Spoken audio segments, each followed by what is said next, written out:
campground and all the people here.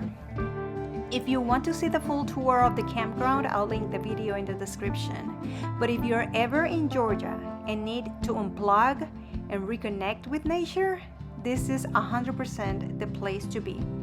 We'll definitely be back here, and we gotta tell you that this spot is now part of our hurricane evacuation plan for next year.